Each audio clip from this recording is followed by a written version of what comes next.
Hai hai hai. Selamat datang kembali di channel Min Donghua. Kali ini kita akan melanjutkan cerita Donghua, Apotesis. Nggak pakai lama lagi, langsung aja kita ke ceritanya. Cekidot. Sebenarnya Lo Sheng masih terlalu enggan untuk menghadapi Li Yifeng. Bahkan jika itu adalah pertarungan pedang, itu bukan pertarungan yang adil. Meskipun Lo Sheng melawan 2 gelombang serangan Li Yifeng dengan pedang gantung, tapi ini sudah menjadi batasnya. Lagi pula, jika Lo Sheng mengandalkan pertahanan pedang gantung, dia tidak bisa melakukan serangan balik sama sekali. Dalam pertarungan pedang, pertahanan seringkali merupakan strategi terburuk, karena pertahanan terbaik adalah penyerangan. Itulah sebabnya banyak jurus pedang benar-benar mengabaikan jurus bertahan dan menyerang secara membabi buta. Karena selama lawan ditekan, biarkan lawan Anda dapat dengan mudah menang tanpa bisa bernafas. Jadi Li Yifeng mengambil keuntungan dari ini. Dia tidak memberi Lo Sheng waktu untuk berpikir tentang mematahkan gerakan dan hanya menggunakan 3 gelombang serangan untuk mengalahkan Lo Sheng. Tepat ketika semua orang berpikir bahwa Lo Sheng akan dikalahkan, bahkan Lo Sheng sendiri merasa bahwa dia akan dikalahkan. Pedang Li Yifeng terus memotong pedang stammer Lo Sheng. Tiba-tiba patah. Hah? Li Yifeng tertegun saat dia memegang setengah pedang di tangannya. Lo Sheng juga tercengang, dan 100.000 murid juga tertegun. Jelas tidak ada yang menyangka kompetisi pedang yang seharusnya berakhir tidak benar-benar terjadi. Dan Lo Yan juga terkikik lagi, karena satu-satunya senjata peri Li Yifeng kalah dari Lo Yan dalam taruhan. Dan selama Li Yifeng retret untuk waktu yang lama, dia tidak punya banyak waktu untuk mendapatkan poin. Jadi tentu saja dia tidak mendapatkan senjata peri lagi. Jadi selama ini, dia telah memegang senjata biasa untuk membuat angka. Kali ini, Li Yifeng tidak ingin pergi ke Jalan Qingyun untuk berpartisipasi dalam kompetisi dengan wajah tak tahu malu kali ini. Tetapi dia dapat menggunakan nama ini untuk menemukan Xin Jingtian dan meminta senjata peri. Lagi pula, memang ada hadiah ini untuk tempat pertama di kompetisi besar semua puncak. Tapi bagaimana bisa senjata yang dalam bisa dibandingkan dengan senjata peri? Karena masih ada senjata spiritual di antara keduanya.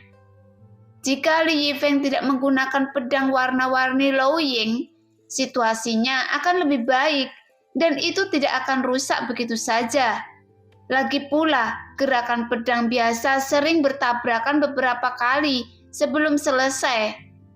Karena masalahnya adalah bahwa gerakan pedang warna-warni Lo Ying sangat cepat dan gerakan pedang itu seperti tetesan hujan. Dengan padat memotong pedang mengalir Lo Sheng. Hanya dalam satu tarikan nafas, ada puluhan tabrakan, bahkan ratusan kali. Jadi bagaimana senjata yang dalam bisa menahan tabrakan yang begitu keras? Jadi selama tabrakan hebat ini, pedang misterius di tangan Li Yifeng patah. Melihat ini, Lo Sheng menghela nafas lega. Tapi pedang yang patah tidak berarti pertarungan pedang berakhir. Lagi pula, ini hanya perdebatan dan Li Yifeng bisa meminjam pedang lain. Namun ini memberi Lo Sheng waktu untuk bernafas. Dia ingin memanfaatkan waktu ini dan memikirkan cara untuk memecahkan pedang berwarna-warni Lo Yang milik Li Yifeng.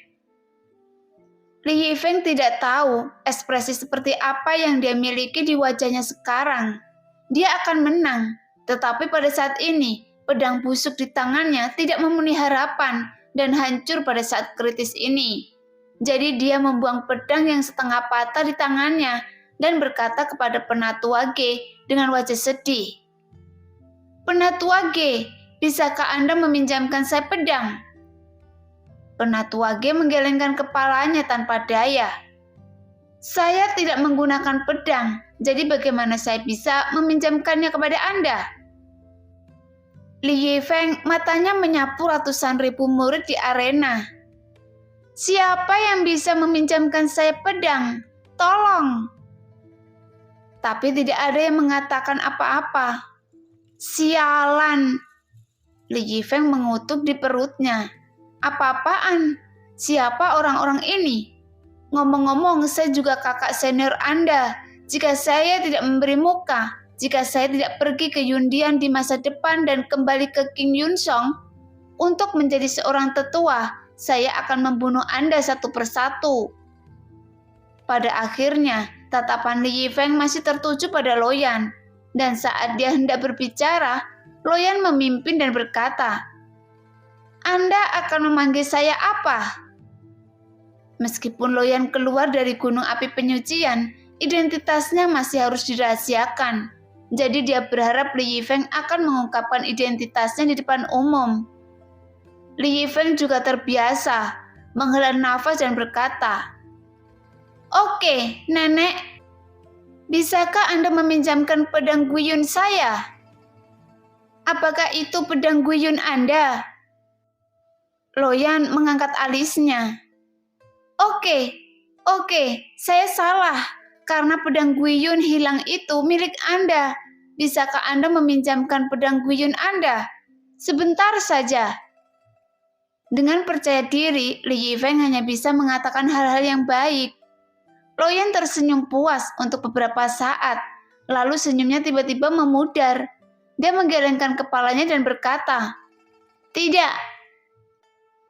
Pedang itu sendiri milik saya, dan dia hanya bisa menggunakannya dengan tangannya. Jika dia mendapatkan pedang Guiyun, bagaimana bisa dia berani menyinggung Luoyan? Faktanya, Luoyan tidak ingin meminjamkan pedang, tetapi dia telah melihat bahwa Lo Sheng sedang bermeditasi dengan mata tertutup, dan sepertinya sedang mencari solusi. Jadi Luoyan hanya membantu saudaranya untuk menunda waktu. Bagaimanapun kompetisi ini sendiri tidak adil, jadi bisa dimaklumi jika adik perempuannya memainkan beberapa trik. Kali ini, mata Lo Sheng yang telah lama tertutup tiba-tiba terbuka. Senyum percaya diri muncul di wajahnya, dan dia berkata kepada Luoyan, "Pinjamkan dia pedang." Melihat senyum Lo Sheng, Luoyan mengangguk dengan patuh. Karena kakaknya berkata demikian, dia pasti memiliki caranya sendiri untuk menghadapinya. Jadi dia mengeluarkan pedang Guiyun dan menyerahkannya kepada Li Yifeng. Setelah menerima pedang awan yang diberikan dari Luoyan, dia terus menggosoknya dengan tangannya. Pedang awan berwarna putih dan terbuat dari bahan yang sangat istimewa. Pedang itu menjentikkan sekali, tetapi mengeluarkan suara tajam seperti logam. Hei, tidak ada cara lain. Saya tidak bisa menggunakan esensi sejati, tapi saya juga menggunakan senjata yang sangat dalam. Jurus pedang ini benar-benar tak tertandingi. Sekarang jauh lebih baik mengambil pedang Guiyun saya. Pedang Guiyun ini tidak akan pernah patah lagi. Lo Sheng, biarkan saya melihat bagaimana Anda memblokir kali ini. Li Yifeng melingkari tangannya dengan ringan dan bayangan pedang seputih salju tampak membentuk roda rolet berputar di sekitar tangan Li Yifeng tanpa henti. Pedang cahaya mengalir Lo Sheng bergetar sedikit dan tidak menjawab kata-kata Li Yifeng, tetapi berkata dengan ringan, "Ayo bergerak." Li Yifeng yang memegang pedang Guiyun sekali lagi mengibaskan bunga pedang tak terbatas. Pedang Guiyun berwarna putih gemetar dan bunga pedang yang keluar juga seputih salju. "Kalahkan saya." Lapisan asli bunga pedang sekarang diwarnai dengan lapisan seputih salju, dan pedang Guiyun seperti lapisan awan yang bergulung ke arah Lo Sheng, tetapi seperti awan yang memiliki lapisan net membunuh yang tersembunyi di bunga pedang. Karena kontas antara kedua belah pihak terbatas pada kompetisi gerakan pedang sejak awal, dan mereka tidak dapat menggunakan energi sejati dan latihan lainnya. Jadi Li Yifeng tidak dapat menggunakan energi sejati untuk memperkuat pedang hitamnya. Tapi pada saat kedua senjata bertabrakan, Lo Sheng pada posisi yang tidak menguntungkan. Jadi dia terus menekan kekuatannya sendiri dan tidak berani menggunakannya dengan seluruh kekuatannya. Sekarang pedang Gui Yun ada di tangannya. Li Yifeng tidak ragu lagi. Kecepatan serangannya lebih cepat dan kekuatannya lebih besar. Keduanya baru saja bertarung satu sama lain. Lo Sheng masih dalam posisi bertahan, masih menggunakan pedang gantung untuk melawan. Segera ujung pedang Gui Yunjian pada pedang cahaya mengalir. Lo Sheng tidak mengeluarkan suara yang renyah dan menyenangkan, tetapi suara yang sangat tumpul, seperti burung pelatuk yang mematuk kayu. Saya melihat bahwa Anda sangat percaya diri. Saya pikir Anda telah menemukan cara untuk memecahkannya. Tetapi saya tidak berharap Anda hanya menjadi defensif pasif. Sayangnya, saya benar-benar kecewa, kata Li Yifeng sambil memiringkan bunga pedang di tangannya dengan senyum di wajahnya, mau tak mau menunjukkan kekecewaan. Kalau terus begini, Anda hanya berlama-lama. Ketika saya memaksa Anda ke tepi arena lagi, bukankah itu suatu kerugian? Jangan buang waktu, lebih baik mengaku kalah saja, lebih baik kalah. Li Yifeng tersenyum ringan dengan bunga pedang seperti awan menyebar dari tangannya dan pedangnya mengalir seperti awan dan air. Itu benar-benar memberi orang perasaan tenang. Tidak jauh dari situ, Lo Yan menunjukkan ekspresi bingung di matanya. Rasa percaya diri yang ditunjukkan oleh kakaknya barusan pasti telah memikirkan cara untuk mematahkan pedang warna-warni Lo Ying. Tetapi mengapa dia tidak mengubah triknya sampai sekarang? Tapi tetap menggunakan pedang gantung untuk menahan serangan Li Yifeng. Setelah melihat Li Yifeng mengganti pedang, Lo Sheng masih dikalahkan, dan banyak orang tidak bisa menahan diri untuk tidak menggelengkan kepala. Lagi pula, masih banyak orang yang menantikan penampilan Lo Sheng, berharap dia kuat saat dia kuat dan bisa mengalahkan Li Yifeng dalam kompetisi jurus pedang. Tapi Li Yifeng yang dipaksa oleh ilmu pedang dasar Lo Sheng pada awalnya sangat malu.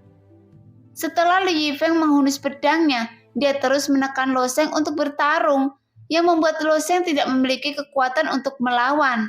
Itu karena ada kesenjangan besar dalam kekuatan. Saat ini semua orang menunggu adegan kekalahan Lo Sheng. Namun Lo Sheng telah mundur dari sisi kiri arena. 5 langkah, 10 langkah, 20 langkah, 50 langkah, 100 langkah, 150 langkah. Saat mundur, Lo Sheng terus menghitung dirinya di dalam hatinya. Namun seluruh arena lebar dan ada 200 langkah, dan sekarang hanya ada 20 atau 30 langkah di belakangnya. Tetapi Lo Sheng tidak memiliki banyak ekspresi di wajahnya, dan masih menggunakan pedang gantung untuk melawan dengan tenang. 190 langkah, 197.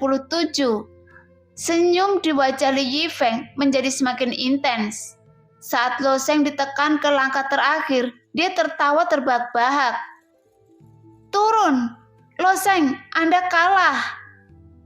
Sama seperti Li Yifeng saat dia hendak menghunus pedang, sebuah kekuatan tiba-tiba menembus dari pinggang, lalu lengan dan pergelangan tangan. Pada saat ini, pedang Stammer itu seperti naga yang keluar dari lubang dan tiba-tiba muncul keluar. Bila pedang Liu Guang dicegat dalam jarak 3 inci dari kebugaran Gui Yunjian. Karena bagian dari pedang Liu Guang, inilah bunga pedang Li Yifeng hancur. Li Yifeng mengerutkan kening dan backhand-nya hendak mengguncang bunga pedang yang tak ada habisnya. Tetapi Lo Sheng tampaknya telah mengharapkan gaya pedang Li Yifeng dan sekali lagi mengeluarkan pedang Stammer dan memukul pedang Gui Yun 3 inci dengan teknik yang sama, menghancurkan serangan Li Yifeng sekali lagi. Potong pedang. Di antara keterampilan pedang dasar, itu khusus digunakan untuk mencegat gerakan pedang orang lain. Dengan kekuatan Lo Sheng saat ini, memang tidak mungkin untuk memecahkan pedang warna-warni Lo Ying secara langsung, karena terlalu rumit. Lo Sheng tidak dapat melihat gerakan nyata dan gerakan salah di dalamnya sama sekali. Setelah berpikir keras, Lo Sheng akhirnya menemukan solusi, karena dia sama sekali tidak bisa menahan pedang warna-warni Lo Yang. Maka sebelum bunga pedang Li Yifeng mekar, dia akan langsung membunuhnya saat masih bayi. Lo Sheng tidak membiarkan Li Yifeng menggunakan gerakan ini sama sekali. Setiap kali Li Yifeng baru saja mengangkat tangannya, pedang pemotong Lo Sheng selalu dapat mencegat. Pedang Guiyun 3 inci terlebih dahulu, dan gerakan pedang itu mulus, stabil, dan sangat akurat. Giliran Li Yifeng menjadi depresi saat ini. Setiap kali dia ingin bergerak, gerakan pedangannya baru saja mendapatkan momentum dan segera diblokir oleh Lo Sheng. Perasaan ini sangat tidak nyaman, ibarat orang mau teriak, tapi sebelum teriak, selalu ada yang tutup mulut dulu.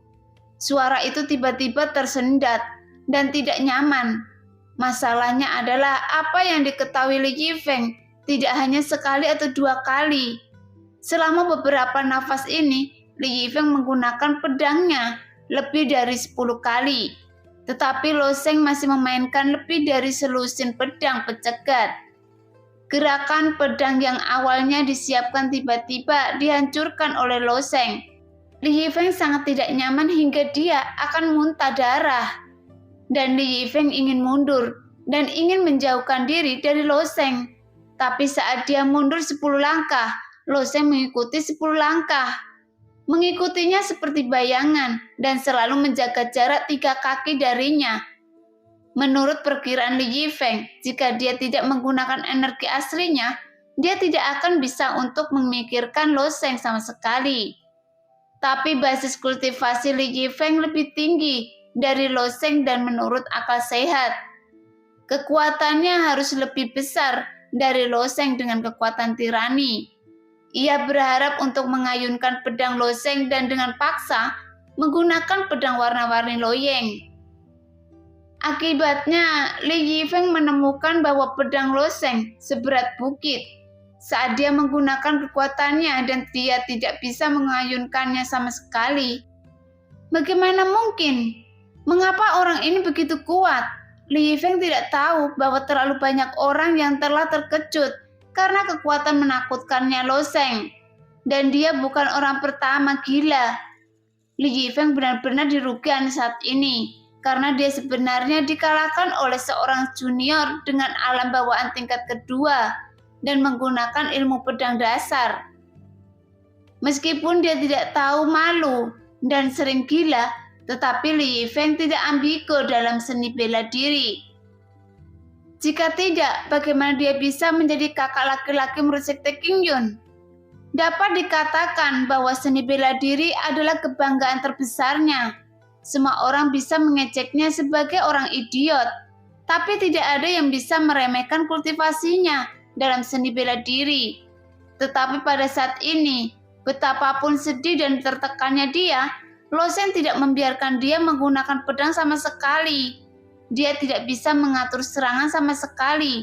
Jika dia menggunakan esensi sejati, dia dapat dengan paksa mengibaskan pedang Lo Sheng dan kemudian memindahkan esensi sejati untuk memotong Lo Sheng menjadi beberapa bagian. Tapi masalahnya adalah aturan telah ditetapkan, dan jika dia menggunakan esensi sejati, dia akan kalah. Benarkah saya tidak bisa bagus Lo Sheng dalam kontes jurus pedang? Tanpa sadar, pemikiran seperti itu muncul di benak Li Yifeng. Karena Lo Sheng benar-benar mengalahkan Li Yifeng dengan gerakan pedang. Jika saya menggunakan esensi sejati dan bersaing dengan gerakan pedang Anda, juga bisa mengalahkan Li Yifeng. Bukan kebetulan Li Yifeng menjadi kakak laki-laki. Pembalikan Lo Sheng benar-benar membuat 100.000 penonton sedikit tidak terduga. Lagi pula Li Yifeng memaksanya ke kiri dengan pedang dari sisi kanan arena, lalu memaksanya dari kiri ke kanan. Hampir di langkah terakhir, serangan balik Lo Sheng terlalu tenang. Bahkan Lo Yan melihat penampilan kakaknya mengangguk tanpa sadar. Dia memang tidak salah. Kakaknya menemukan cara untuk memecahkannya, tetapi Lo Yan tidak berpikir bahwa pemecahan Lo Sheng terlalu teliti. Jadi sekarang Li Yifeng tidak punya cara untuk melawan. Kali ini akhirnya giliran Lo Sheng yang memaksa Li Yifeng ke sudut arena. Li Yifeng baru saja mengangkat pedangnya dan Lo Sheng memotong pedangnya dengan ilmu pedang dasar yang sempurna tanpa cacat cabut pedangnya. Cabut pedangnya, potong. Li Yifeng tidak bisa lagi menggunakan pedangnya dan berkata dengan wajah sedih, "Izinkan saya menggunakan pedang. Saya mohon pada Anda." Mendengar Li Yifeng yang tak tahu malu dia mengatakan itu, semua orang terdiam untuk sementara waktu. Namun Lo Sheng dengan lembut memegang pedang cahaya yang mengalir, mempertahankan postur menarik pedang kapan saja, dan menggelengkan kepalanya tanpa suara. "Oke, karena itu masalahnya, maka saya hanya bisa menggunakan trik ini. Saya akan bertarung dengan Anda." Ekspresi Li Yifeng berubah sangat cepat.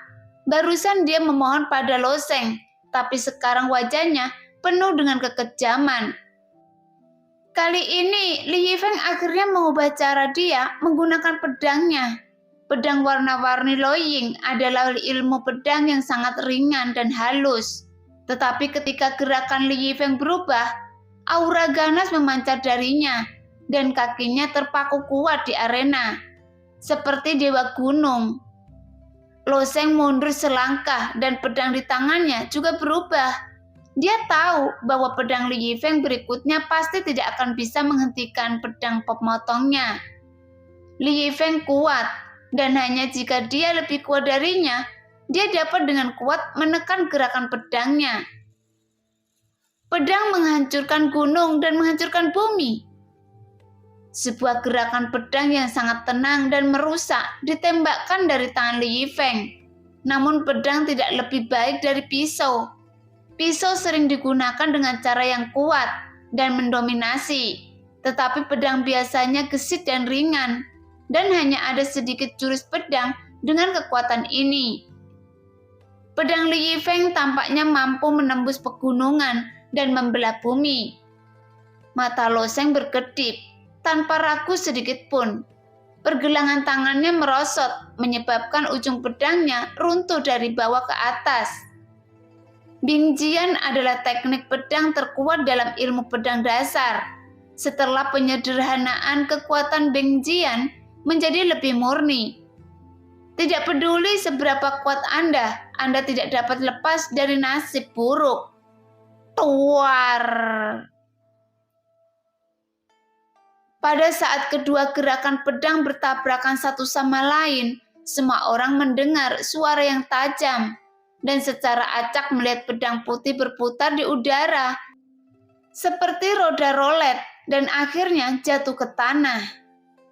Baru kemudian dia menyadari bahwa itu adalah pedang Guiyun Li Yifeng, dan Lo Sheng memegang pedang mengalir dan ujung pedang ada di dada Li Yifeng, yang membuat wajah Li Yifeng penuh dengan ketidakpercayaan. Dadanya naik turun dan dia terengah-engah, tapi banyak murid di arena sepertinya mengharapkan adegan ini. Sejak memasuki kompetisi besar semua puncak, Lo Sheng tidak pernah kalah sampai sekarang. Meskipun keduanya hanya bersaing dengan gerakan pedang, dari Lo Sheng ditekan hingga pembalikan Lo Sheng, mereka tahu bahwa Lo Sheng pada dasarnya menang. Karena itu adalah karakteristik Lo Sheng menjadi kuat ketika dia bertemu kuat. Bahkan kakak laki-laki murid sekte King Yun tidak dapat menghentikan kemenangan Lo Sheng. Itu terlalu mesum. Tapi yang lebih mesum adalah penampilan Lo Sheng benar-benar membuat semua orang mati rasa. Jika Lo Sheng benar-benar gagal, itu disebut aneh. Anda kalah. Lo Sheng tersenyum tipis. Saya menolak untuk menerima. Anda bukan lawan saya. Teriak Li Yifeng keras. Li Yifeng, jika Anda kalah, Anda kalah. Tetua G juga memasuki arena kompetisi saat pemenang ditentukan. Jika saya bisa menggunakan esensi sejati saya, pasti saya akan mengalahkan Anda dengan 3 jurus. Li Yifeng melanjutkan. Lo Sheng tidak repot-repot memperhatikan idiot ini sama sekali, dan dengan hati-hati menyeka pedang steamer itu, membawanya kembali ke cincin penyimpanannya, dan berkata, Anda benar, jika Anda menggunakan esensi sejati, sekarang saya memang bukan lawan Anda. Tapi saya yakin tidak lama lagi Anda bukan lagi lawan saya. Anda! Kata-kata Lo Sheng membuat Li Yifeng mati lemas. Karena kata-kata Lo Sheng memang benar. Li Yifeng berpikir bahwa bakatnya cukup untuk menjadi jahat. Tetapi tingkat kejahatan Lo Sheng masih di atasnya. Jika dia memberinya tubuh untuk sementara, saya khawatir saya benar-benar tidak bisa mengalahkannya. Tapi Li Yifeng bagaimanapun juga adalah Li Yifeng. Dia berkata secara acak, saya tidak peduli dengan masa depan. Setidaknya Anda bukan lawan saya sekarang. Mari gunakan energi sejati kita untuk bertarung lagi. Ayolah, jika saya tidak bisa mengalahkan Anda dengan 3 gerakan, saya akan memanggil Anda kakek lagi. Begitu kata-kata ini diucapkan, 100.000 murid sekali lagi bermeditasi di dalam hati mereka. Kakak laki-laki dari sekte Qingyun memang layak menyandang nama seorang idiot. Lo Sheng yang hendak turun dari arena tiba-tiba berbalik dan tersenyum dan berkata, saya tidak tertarik menjadi kakek Anda. Setelah berbicara, Lo Sheng melompat turun dari arena dan berjalan menuju lokasi Loyan. Sekarang hanya Li Yifeng yang dibiarkan linglung di arena, yang penuh dengan rekonsiliasi, dan Tetua G menggelengkan kepalanya saat melihat Li Yifeng masih menolak untuk meninggalkan arena. Selanjutnya, Tetua G mulai mengumumkan peringkat dari daftar Qingyun. Awalnya Li Yifeng menduduki peringkat pertama dalam daftar Qingyun, dan kehormatan ini bisa berlanjut selamanya. Tapi karena kekuatan Li Yifeng saat ini, dia akan dihapus dari daftar Qingyun. Namun sayangnya Li Yifeng bersikeras untuk bersaing dengan gerakan pedang Lo Sheng.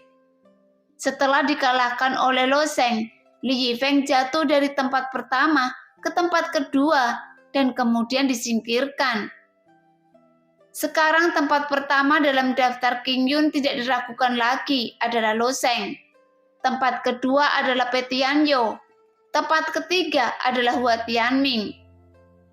Penatua G mengumumkan dari tempat pertama ke tempat ke-100 dalam satu tarikan nafas. Seperti untuk daftar 900 berikutnya. Tidak perlu membacanya. Daftar ini akan digantung di puncak ke-33 Qingyun Song dan setiap murid dapat memeriksanya.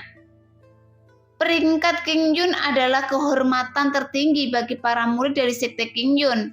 Selama seseorang dapat menempati posisi di peringkat Qingyun, itu setara dengan berdiri di atas 1.000 dari ratusan ribu murid sekte Qingyun. Jadi banyak murid menonton daftar Qingyun untuk berlatih sedikit demi sedikit, memotivasi diri mereka sendiri, berharap suatu hari mereka dapat muncul di daftar.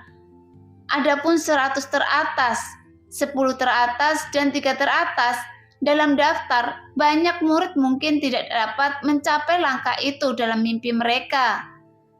Tetapi sekarang telah dilakukan oleh seorang murid dari bawaan tingkat kedua. Di mata banyak orang, ini hampir merupakan hal yang tak terbayangkan. Tetapi itu terjadi di bawah hidung mereka.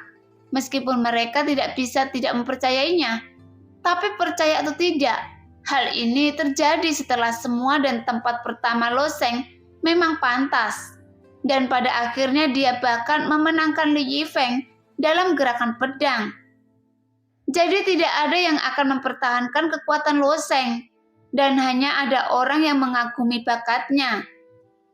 Lagi pula, Lo Sheng telah menciptakan keajaiban sejak Qingyun Song mendirikan sekte. Dan keajaiban ini pasti yang tidak pernah datang. Setelah Tetua G mengumumkan, dia berkata kepada Lo Sheng, Lo Seng, pemimpin sekte terutama memanggil Anda, dan Hua Tianming, Petianyo, Anda pergi ke sana bersama. Setelah tetua Ge selesai berbicara, seorang diakon membawa kereta terbang itu berhenti, dan kemudian mereka bertiga naik. Dan kereta terbang itu terbang ke barat, di bawah pengawasan semua orang. Murid-murid di bawah hanya bisa melihat mereka dengan mata iri, karena hadiah untuk 3 anggota pertama sekte Qingyun adalah berjalan di jalan Qingyun sekali. Untuk membuka jalan Qingyun, harganya 1 juta poin, yaitu 2 juta krista persegi.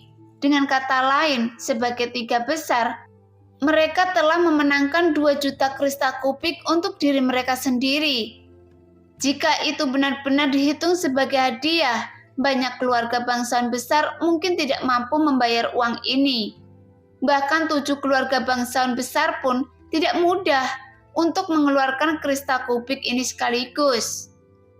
Loyan melirik Li Yifeng yang tertunduk dan berkata sambil tersenyum, "Mengapa Anda tidak mendapatkan bagian?" Li Yifeng bergumam, "Siapa yang tahu? Dia tidak mau melepaskan saya." Li Yifeng pernah ke sana suatu ketika di jalan Qingyun. Xin Jingtian sangat marah ketika dia tertidur di tengah jalan. Kegagalan Li Yifeng untuk lulus ujian di jalan Qingyun dianggap sebagai masalah sepele, tapi dia malu dan terlempar ke Yundian yang menjadi alasan kemarahan Xin Jingtian. Adapun masa depan Li Yifeng diperkirakan Xin Jingtian punya rencana lain. Berdiri di atas kereta terbang, angin kencang bertiup melintasi wajah, dan dengan kecepatan kereta terbang dibutuhkan kurang dari sebatang dupa untuk sampai di gunung tinggi di sekte tersebut. Ada sebuah istana sederhana yang dibangun di atas gunung ini, dan istana Qingyun ini adalah tempat Xin Jingtian berada. Dan konstruksi istana Qingyun sangat khas. Atap hingga kaki dibuat seperti awan yang bergulung, terletak di gunung yang tinggi seperti istana peri. Saat ini kereta terbang berhenti dengan kuat di peron di pintu masuk istana, dan ketiganya dipimpin oleh diakon ke istana Qingyun. Di istana besar, sosok kekar Xin Jingtian seperti bukit, berdiri di tengah, hanya berdiri di sana, tak bergerak. Ada aura berat datang darinya. Setelah Lo Seng, Petianyo, dan Hua Tianming masuk, mereka membungkukkan tangan ke Xin Jingtian, dan Xin Jingtian juga puas melihat ketiganya. Xin Jingtian juga kagum dengan penampilannya di kompetisi besar Sema Puncak tahun ini. Apakah itu kekuatan Petianyo atau Hua Tianming? Mereka jauh melampaui sebelumnya. Tentu saja, kecuali terakhir kali, karena tempat pertama di sesi sebelumnya adalah Li Yifeng yang terkutuk itu. Meskipun dia kuat, dia sama sekali tidak memenuhi harapan. Faktanya, karena Li Yifeng tidur di jalan Qingyun, Xin Jingtian telah diejek oleh rekan-rekannya di Yundian selama 3 tahun terakhir. Oleh karena itu, Xin Jingtian selalu tertekan, dan dia hanya ingin menemukan tempatnya di jalan Qingyun kali ini. Tutup mulut orang-orang tua di Yundian yang mengejeknya. Untungnya Xin Jingtian tidak kecewa. Tidak hanya Hu Tianming, seorang jenius yang tiada taranya, muncul dalam kompetisi besar Sema Puncak kali ini. Karena kekuatan Petianyo terus meningkat, tapi yang lebih penting lagi adalah Lo Seng. Pada akhirnya mata Xin Jingtian tertuju pada Lo Seng. Lo Seng, tempat pertama di kompetisi besar Sema Puncak ini, tidak hanya akan dihadiahi pel Qingyu, tetapi juga senjata peri. Sekarang Anda memilih apa yang Anda butuhkan dari senjata peri. Senjata peri, dapatkah saya memilih sendiri? Lo Seng mengangguk dan bertanya. Karena penampilan Yoye yang sempurna, tarian pedang dan roh jahatnya ditampilkan pada saat yang sama, jauh lebih kuat dari dirinya. Jadi Lo Seng benar-benar membutuhkan senjata peri lainnya. Jika Lo Seng memiliki 2 senjata peri secara bersamaan, maka Yoye akan memiliki satu. Dan dia akan memiliki satu dan efektivitas tempurnya juga akan sangat meningkat. Tapi dia hanya tidak tahu senjata peri seperti apa yang akan diberikan oleh ketua sekte. Senjata peri tingkat rendah juga merupakan senjata peri. Senjata peri tingkat menengah juga merupakan senjata peri. Dan senjata peri tingkat tinggi juga merupakan senjata peri. Tapi ada perbedaan besar antara senjata peri bermutu tinggi dan senjata peri bermutu rendah. Namun, Lo Seng tidak mengharapkan Tuan untuk memberinya senjata peri bermutu tinggi, karena tidak realistis mengharapkan Tuan untuk memberikan sesuatu yang tidak ada di seluruh wilayah timur. Tetapi jika itu adalah senjata peri tingkat menengah, Lo Seng secara alami akan sangat senang. Melihat ekspresi penuh harap Lo Seng, Xin Jingtian tersenyum dan menggelengkan kepalanya. Lalu bertepuk tangan. Sekte Qingyun memiliki warisan yang mendalam dan masih ada banyak artefak peri di sekte tersebut. Tetapi Xin Jingtian juga menyajikan makanan ketika dia melihat orang, dan dia tidak mengeluarkan hal-hal terbaik setiap saat. Misalnya, pedang Guiyun yang dipilih oleh si idiot Li Yifeng terakhir kali juga merupakan senjata peri yang sangat bagus. Tetapi orang itu tidak menghargainya sama sekali. Dia benar-benar kalah dari Loyan dalam taruhan, dan dia tidak tahu caranya untuk menghargainya sama sekali. Tapi kali ini berbeda. Xin Jingtian merasa bahwa dia tidak akan salah. Dia memiliki harapan yang tinggi untuk Lo Seng. Berharap Lo Seng tidak hanya bisa melewati cobaan jalan Qingyun, tetapi juga melampaui orang lain dengan sengit. Sehingga orang-orang tua di Yundian itu akan tutup mulut. Setelah beberapa saat, lebih dari 10 diakon muncul dari belakang aula, dan masing-masing diakon memegang kotak batu giok yang panjang dan sempit di tangannya. Diakon ini berdiri terpisah di depan Lo Seng, dan barang-barang di dalam kotak batu giok dipajang satu persatu. Di kotak giok ada sebuah pedang, semua jenis pedang berharga, dan yang terakhir adalah senjata peri tingkat rendah, dan ada 3 senjata peri tingkat menengah di antara mereka. Yang bahkan di antara 7 klan bangsawan, hanya ada beberapa yang memiliki senjata peri tingkat rendah. Dan pada dasarnya, setiap keluarga hanya memiliki 1 senjata peri tingkat menengah. Dan 2 dari klan bangsawan bahkan tidak memiliki senjata peri tingkat menengah. Terlebih lagi ada berbagai jenis senjata peri dari 7 klan bangsawan. Ada tombak, pisau, dan pedang. Xin Jingtian tahu bahwa Lo Seng menggunakan pedang, jadi dia benar-benar mengeluarkan lebih dari selusin pedang peri untuk dipilih Lo Seng. Di antaranya ada 3 pedang peri tingkat menengah. Ada begitu banyak pedang rendah, bahkan jenis tipe lainnya. Sepertinya latar belakang King Yunsong masih terlalu kuat. Diperkirakan latar belakang istana pembakaran surga kurang dari setengah sekte Qingyun. Pe Tianyo dan Hua Tianming pertama-tama menarik nafas, lalu menunjukkan ekspresi iri, terutama Hua Tianming. Meskipun pedang pengikis darahnya sangat kuat, tetapi semua pendekar pedang adalah pecinta pedang. Bagaimana mungkin dia tidak menginginkan pedang peri ini? Tapi sayangnya, hanya tempat pertama yang memiliki hadiah ini. Dan dia tidak memenuhi syarat untuk mendapatkan hadiah senjata peri. Segera mata Lo Seng melirik pedang peri ini satu persatu, dan setiap senjata peri memberi Lo Seng daya tarik yang besar, terutama 3 pedang peri tingkat menengah. Pedang peri tingkat menengah pertama berwarna hijau dan berkilauan di mana-mana, sepertinya terbuat dari batu giok. Tampaknya ada beberapa rune aneh yang tertanam di tubuh pedang yang membuat orang merasa sangat aneh. Saat Anda melihat ke atas itu, aku merasa pedang ini juga melihatmu, dan bahkan ada perasaan diintip ke dalam jiwa. Pasti ada kekuatan jiwa yang kuat dalam pedang ini, pikir Lo Seng diam-diam.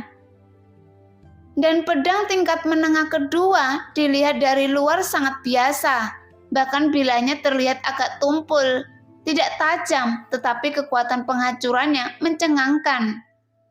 Diperkirakan jika pedang ini dilemparkan ke tanah, itu bisa menghancurkan rumah. Tapi pedang ini Lo Sheng masih tidak membutuhkannya. Pada akhirnya, Lo Sheng memusatkan perhatian pada pedang ketiga.